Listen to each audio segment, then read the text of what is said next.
2014 was in many respects similar to 2013 in that it was wet early and dry later, but the conditions were far more extreme last year in that we had a very, very wet opening to the season and early winter. The frosts that we had in South Australia last year were relatively unique in that they came in very early in crop growth, so they commenced during August when crops were still running up to head. And there were consecutive days of below zero temperature in many, many areas.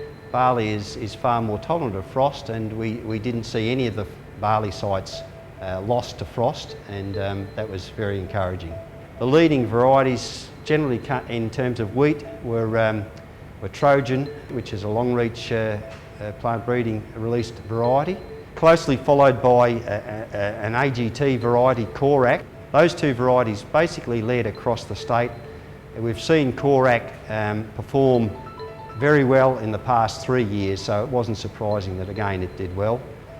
So two APW varieties led across all varieties, and just behind them in terms of only a couple of percent were the AH varieties, Mace and again from AGT, and is very widely grown in South Australia.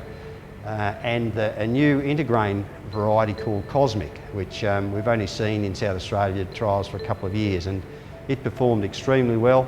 In fact, almost identical to Mace in most regions, and some of those results were very interesting.